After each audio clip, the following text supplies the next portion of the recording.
Bismillahirrahmanirrahim. Assalamualaikum warahmatullahi wabarakatuh. Innal hamdalillah nahmaduhu wa nasta'inuhu wa nastahdi wa natubu ilaihi wa na'udzu billahi min syururi anfusina wa sayyiati a'malina. Man yahdihillahu fala mudhillalah wa man yudlilhu fala hadiyalah. Ashhadu an la ilaha illallah wahdahu la syarikalah wa ashhadu anna Muhammadan abduhu wa rasuluhu addal amanah wa balaghar risalah wa nassahal ummah wa kasyafal ghummah ila yaumil qiyamah.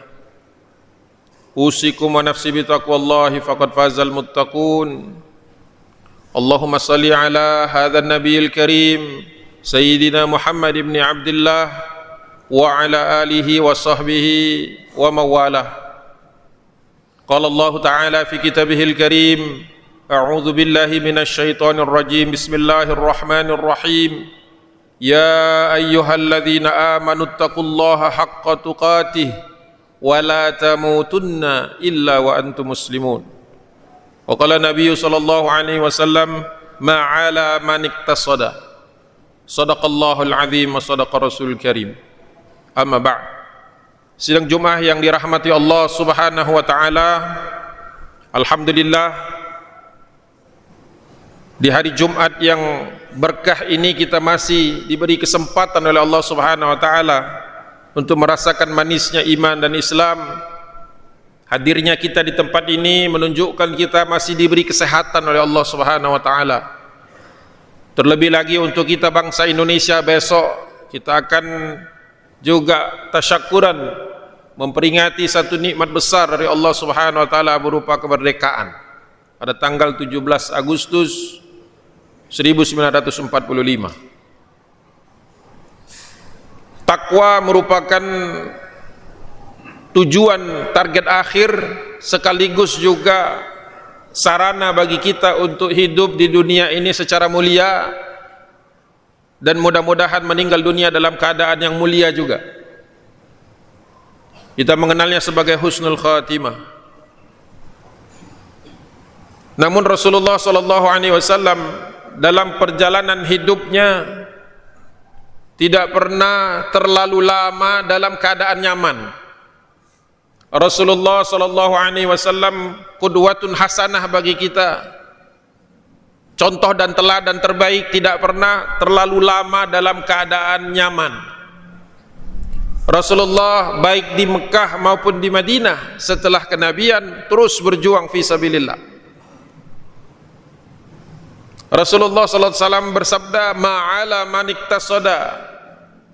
Tidak akan seseorang itu jatuh miskin manakala dia bisa mengendalikan, mengelola perniagaannya. Kita tahu Rasulullah sallallahu alaihi wasallam dari sebelum menjadi nabi sudah memiliki profesi, terkenal dengan kemampuannya, mulai dari ketika dia masih kecil mengembalakan kambing sampai ratusan ekor kambing yang dipercayakan kepada Muhammad sallallahu alaihi wasallam. Tidak kaget kita kalau kemudian ketika Rasulullah diajarkan untuk berniaga at-tijarah, Rasulullah sallallahu alaihi wasallam pun menjadi yang terbaik dalam hal itu. Kita mengetahui bahwa nabi kita dan sebagaimana nabi-nabi yang lain, at-tijaratu hirfatun nabi, bahwa para nabi itu memiliki perniagaan dan itu adalah kemuliaan baginya. Wa qad kana li jami'i ikhwatihi minal anbiya'i hirfun yata'ishuna minha. Para nabi, saudara-saudara Rasulullah dari kalangan anbiya, tidak mengemis kepada umatnya, tidak menjadikan umatnya objek untuk memperkaya diri. Rasulullah tidak pernah mencontohkan itu. Rasulullah lebih banyak memberi dan memberi dari hasil tangan kerjanya sendiri. Sebagaimana hadis yang diriwayatkan oleh Imam Al-Bukhari, Rasulullah sallallahu alaihi wasallam pernah bersabda, ma akala ahadun ta'aman khairan min an ya'kula min amali yadihi. Tidaklah seorang laki-laki makan sesuatu yang lebih baik daripada makan dari tangan atau profesinya sendiri. Sebagaimana kata Nabi, wa inna nabiyallah Dawud alaihi salam kana ya'kula min amali yadihi. Padahal Nabi Daud alaihi salam kita mengetahui sebagai nabi yang juga raja. Kalau raja itu tinggal menyuruh saja, tidak perlu dia capek-capek. Tetapi Nabi Daud tetap memiliki profesi yang dengan profesi itu, dengan tangannya dia menghasilkan sesuatu. Sidang Jumat yang dirahmati Allah subhanahu wa ta'ala, mungkin kita lupa bahwa Rasulullah sebelum diangkat, sebelum turun wahyu padanya, sudah mendapatkan gelar Al-Amin, mendapatkan gelar orang yang terpercaya. Siapa gerangan yang memberikan gelar tersebut? Yaitu kaum tujar, para pedagang Arab, pada pedagang Mekah. Karena mereka belum pernah melihat orang berdagang sejujur itu, tetapi selalu untung, selalu menghasilkan keuntungan, yang dengan keuntungan itu Nabi kita tidak terus kemudian berubah lifestyle-nya. Rasulullah tidak pernah menambah-nambahkan sesuatu pada kehidupannya kecuali dalam batas-batas yang wajar. Sehingga ketika penghasilan Nabi itu sudah meningkat banyak sekali, tinggi sekali, apalagi di kota Madinah nantinya, Rasulullah tetap makan dengan tangannya, tetap makan beralaskan lantai. Rumahnya masih tetap sederhana, menempel kepada Masjid Nabawi.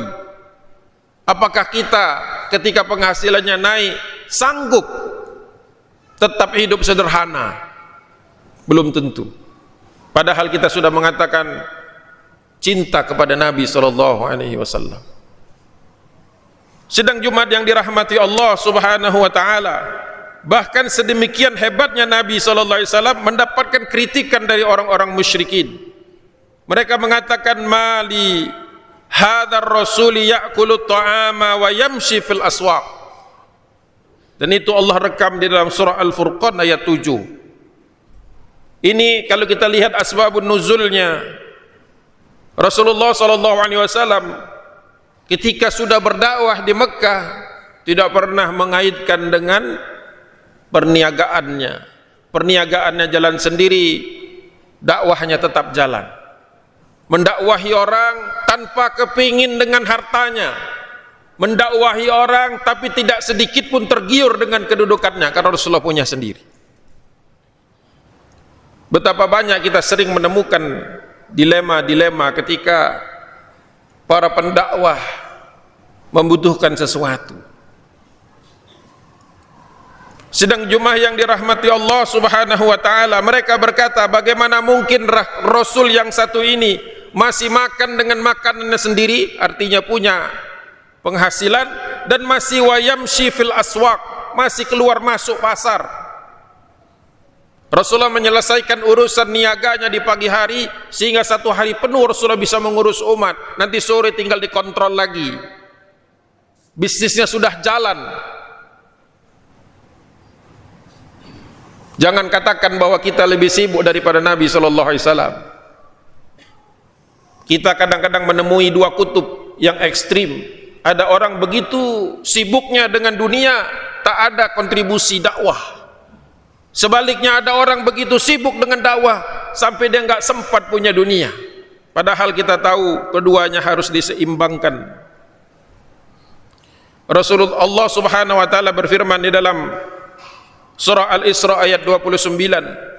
A'udzubillahi minasyaitonir rajim. Bismillahirrahmanirrahim. Wala taj'al yadaka maghlulatan fi 'unuqik. Dan janganlah kalian membelenggu tangan di atas tengkuk atau di atas leher kalian. Simbolisasi orang kikir, orang yang pelit. Tetapi kata Allah Subhanahu wa taala, wala tabsutha kullal basti fataq'uda maluman mahsura. Tapi jangan juga tangan itu kalian ulurkan seulur-ulurnya sehingga harta itu tidak ada yang tersisa, keluar semua alias boros. Kadang-kadang kita temukan orang berpenampilan mewah, punya kendaraan mewah, dipuji-puji orang karena kemewahannya, ternyata semuanya hanyalah kamuflase saja. Sekarang ramai pinjol, pinjaman online. Bahkan orang kadang-kadang karena tidak tahan lama dalam keadaan fakir, meminjam online dan bertumpuk menumpuk, nanti dia kemudian kena juga masalah perjudian online. Dan Jawa Barat ini termasuk yang paling tinggi di Indonesia untuk urusan judi dan peminjaman online, 38%. Berarti kalau di sini ada 10 orang, 4 diantaranya sedang terikat dengan judi dan sedang terikat dengan pinjaman online. Tapi saya yakin tidak di sini, karena orang yang rajin ke masjid nggak kena itu, insya Allah. Perhatikan bagaimana kita dan bagaimana kita ke depannya. Sidang Jumat yang dirahmati Allah Subhanahu wa taala, Rasulullah sering kita temukan ada di pasar, dan waktunya tidak terlalu lama di pasar itu, karena Rasulullah bersabda di dalam hadis riwayat Abi Dawud, la ashtari syai'an, kata Nabi, tidaklah aku kalau menjual satu produk illa wa indi thamnuhu, kecuali aku sudah tahu bagaimana mendapatkan untung dari barang itu. Ini tangannya dingin, pegang sesuatu bisa laku, pegang properti laku, pegang barang laku, lihat lahan jadi. Itu Nabi kita. Itu Nabi kita Muhammad sallallahu alaihi wasallam, enggak ada masalah dengan finansialnya. Begitu banyak mengalir pada diri Nabi sallallahu alaihi wasallam, dan begitu banyak pula yang Rasulullah berikan. Masjid Nabawi dibeli, tadinya mau dihadiahkan, dia beli oleh Rasulullah, diwakafkan sebagai masjid pertama berbasis wakaf. Di depan pasar Bani Qainuqa, Yahudi Bani Qainuqa, Rasulullah beli sepetak tanah, langsung mengatakan hadza sukukum, ini pasar kalian. Sebelum Rasulullah hijrah, kaum Ansor itu berperang satu dengan yang lain, berhutang dengan orang Yahudi, sehingga perekonomian, politik dan keamanan Madinah itu di tangan mereka. Setelah Rasulullah hijrah, hanya perlu 2,5 tahun, pasar-pasar Yahudi itu tutup, kaum muslimin muncul sebagai penguasa dan sekaligus pengusaha tanpa adanya surat-surat sakti. Coba perhatikan, Rasulullah 10 tahun di kota Madinah itu cukup 2,5-nya saja untuk membereskan ekonomi umat. Sekarang kita sudah merdeka 79 tahun, saya tanya pasar siapa yang pegang? Jangan pasar-pasar tradisional, hulunya. Kita beli ke siapa, beli ke siapa, beli ke siapa, siapa ujungnya? Apakah bayar zakat? Apakah sedekah? Mudah-mudahan pertanyaan itu paling tidak hari ini tidak membuat kita ngantuk. Mudah-mudahan menjadi satu tekad bagi para pedagang yang saya hormati. Jadilah pedagang yang jujur, islami. Bagi para politisi, jadilah politisi yang jujur dan islami.